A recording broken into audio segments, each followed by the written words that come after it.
Well, Broncos country, mile high salute, man. Your Denver Broncos are 7-5, and they got a rookie quarterback right now that is cooking and that has jumped to be the front runner for the Rookie of the Year award.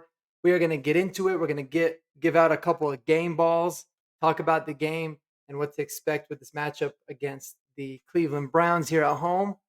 What we got coming up. Before we do that, guys, if it's your first time on the channel, welcome. My name is Mark with Marky Sports here, man, and I'm appreciative of you guys tuning in, and I would really much appreciate it if you took a minute to consider hitting that subscribe button right below, giving it a little smashy. That little thumbs up will help me out too for the algorithms, man. And let's have some fun together. All right, let's do this. So I cover all things from the Broncos, the Nuggets, the Avalanche. We got it all here. So appreciate y'all tuning in advance.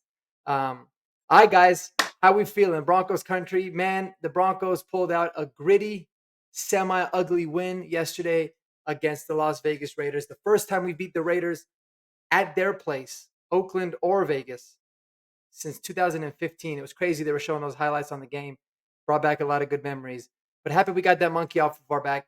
And really, guys, that's kind of been the theme of Sean Payton since he's taken over this team, right? It's ending a lot of these streaks. Um, we haven't won. I think one of the first streaks was we haven't won in Buffalo since 2007. We did that last year. We had that 15-game losing streak to the Chiefs. We broke that last year. We had a 8 or 9 game losing streak to the Raiders. We beat that earlier in the year, and then now we had a 104 months. I heard on the radio earlier, 104, 106 months since we had won a road game against the Raiders, and we broke that streak. So I look for a lot of those things to continue. I'm hoping that another streak, like a 100-yard rusher, is something that we would look to break soon. But that's to be determined, and it's not really looking likely. But man, how can we be happy? We should be thrilled as a fan base right now. I don't care. A lot of people were like, "Well, it was an ugly win, not impressive." Guys, that was one of my favorite types of wins. Right? You're not gonna expect to just go into teams that you should dominate them. I mean, we've done that this year, but divisional opponents are never like that. And what I like the most about this win in particular, more than anything, was the fact that we went in there with a game plan, and the game and what we expected from the Raiders, what they did the complete opposite, right? We expected a lot of zone, they played a lot of man, and they just blitzed us all day, and they wanted to force Bo Nix to beat him, and he was doing that all day, and they wanted to continue to see, can he keep doing it? Can he keep beating us? And our stud rookie Bo Nix did a great job getting rid of the ball, moving the pocket, running the offense, adjusting on the fly as needed, and we certainly did enough to win. Scoring 29 points, man, that's pretty good. So I got a couple game balls I want to give out, and I'm not gonna put Bo Nix in my game ball category because y'all know how I feel about him. Hopefully he can get a game ball every day, every single week. But I think that there was a lot of players this week that were really special, very, very deserving. We're gonna start with the least deserving, or like the we'll do it like hockey style, right? Like the third star of the game, second star of the game, and the first star of the game. And so I want to start off third star of the game with my man, Cortland Sutton. You balled out, sir. You deserve this game ball. Cortland Sutton has really stepped up his game, not just as a receiver in terms of catching the ball and putting good stats. Obviously, he had 98 yards yesterday on 7 catches and 2 touchdowns. But the leadership, the effort, the morale, I really, really like what he's bringing to this team. He's blocking, man. He's doing all the little things. He's not complaining on games where he's not getting a lot of the balls, and he's just making plays. He made a lot of really, really tough catches, contested catches yesterday, and you just love to see it. That's what you expect from your number one wide receiver. He's been playing a lot more like it, so I'm happy to eat a little bit of crab and a little tougher on him. I think it's been deserved. So shout out to you, Mr. Sutton. You get the first ever Marky Sports game ball. Aside from my man Bo Nix, of course, as we know that. All right. Number 2 is for the game ball on yesterday's game is my man, my dude, Brandon Jones. What an amazing season he's had. Unbelievably underrated. He has not only done a great job of replacing Justin Simmons, but let me tell you guys, he's played much better than Justin Simmons has. He's done it all, man. He's great in coverage. He's great against the run. He seems to always be in the right place at the right time. And a lot of those things don't show up on the stat sheet, but he had a huge game-changing interception yesterday with a nice run back that set the Broncos up for the first touchdown of the game to finally take the lead. And you got to love that.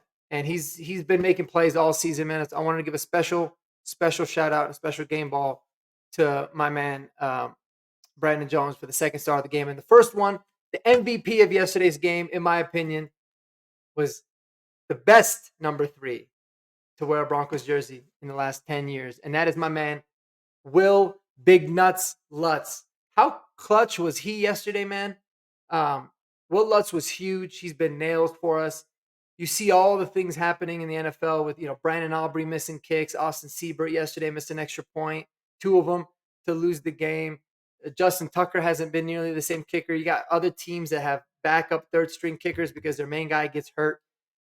It's very, very hard to find a consistent kicker in this league, right? And I'm not saying that Will Lutz is going to be consistent for the next 10 years. But since he's gotten here last year after being traded away from New Orleans, he's been very, very good. One of the best in the NFL. And yesterday, man, 5 for 5, 2 of them for 50 plus.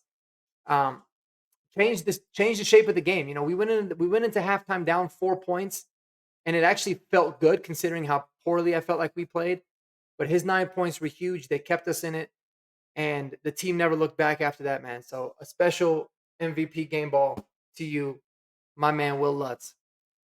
But guys, Broncos country right now, it is time for us to unite, man. It's time for us to unite and just all come to the agreement and stand behind our quarterback. I don't care if you were, in Bo Nix's camp from day one. There's a lot of you guys out there, myself here included. It was nice. This is why I started this YouTube video, so I could have the paper trail, like the video trail, to be able to prove it.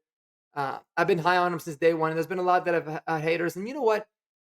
I understand. I understand why. Sometimes when you don't set the expectations high, or you just feel like, if all of these analysts are ranking him the 5th or 6th, he's got to be the 5th or 6th. And I get it.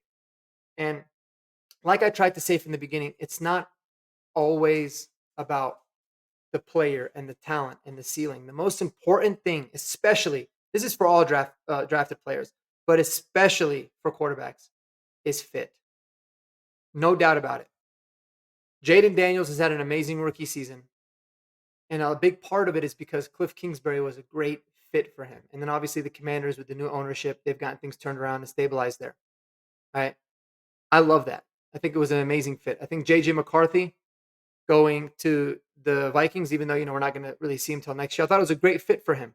They had Sam Darnold. He didn't have to play right away. But, man, can Kevin O'Connell coach up offense? That's a great fit. Everybody's talking about Caleb Williams being this generational talent, and I was never high on him. You can go back and look. I never really thought Caleb Williams was going to be all that, but I did think that he was going to be in a good situation just given the kind of talent that they had there. But, man, oh, man, has that been terrible for him and the whole team. Defense has been very good for him at times, but they just can't seem to get anything consistently going. And so, we'll see. So it's not just always about that. The fit is going to be the biggest thing. And I think that you're really starting to see that now with a lot of these vet quarterbacks that are kind of having that career resurgence, right? They were high draft picks, Sam Darnold being one of them we just mentioned, Baker Mayfield being another one where, it's not necessarily that teams gave up too early. I mean, you can make the argument that they did, but it could have just been a really bad situation for a young quarterback to develop in. And that was one thing I was super high on with Bo Nix, and it's playing out super well, is because we've got a good line. We've got a good old line that we invested in last year. Okay. Sean Payton is a very, very quarterback friendly coach. He's somebody that can scheme up a really good offense around any kind of quarterback. You saw it with Drew Brees, obviously. He's a Hall of Famer, but you saw it with Taysom Hill. You saw it with James Winston. You saw it with Teddy Bridgewater. And you even saw him make Russ do some things that you've never seen Russ do last year. And that's good. And the big thing that my biggest worry when we had signed Sean Payton was I didn't think that he was going to be all in on a rebuild. I thought he was kind of putting all of his chips in the basket for Russ. And if that didn't work out, then we would try to put a Band-Aid on things. But he's proved me wrong. And ever since that moment when it became very evident, he benched Russ and they were doing all this work for quarterbacks in the draft, I knew we were going to be in good hands and he's going to make the right decision. And we should be really happy to have Bo Nix, man. He's been unbelievable, especially over the course of the last 4 to 6 weeks. He's been awesome. Still, and the best part is there's still so much room for improvement there. But not just from his play on the field, man, in terms of throwing the ball, but his attitude, his feistiness. He's getting, he's talking to the refs. He's getting in the refs' face. He's talking shit to the opponents. I love that. I love that. So let's all be fired up, man. I hope to be able to get myself a Bo Nix jersey. I set myself a goal of what I needed to see before I made the commitment. So hopefully we can all share that together. But with Thanksgiving coming upon us, there's a lot of things to be thankful for sure. A lot of things, man. All of us, I think we have a lot of things to be thankful for. And Bo Nix should definitely be one of them. Should he be near the top of your list? I really hope not, man. There's always more important things in life. But when it comes to the Broncos, he should be the number one thing that you are grateful for. And I'm grateful for all you guys. I'm grateful for you guys tuning in. I'm feeling very thankful as this holiday season approaches, man. But let's go Broncos, baby. Let's keep this train rolling. We're going to get into the Cleveland Browns a little bit tomorrow. I'm going to have a film breakdown actually tomorrow, and then we'll get into the Cleveland Browns on Wednesday since it is a holiday weekend. And don't forget, guys, root for the Packers on Thanksgiving. We need them to beat the Dolphins. It's always helpful. But at the end of the day, we control our destiny, and let's roll with it. Spend time with those you love the most, man. Hope you guys get to have to do that with your family over Thanksgiving. And until next time, guys, go Broncos. Peace out.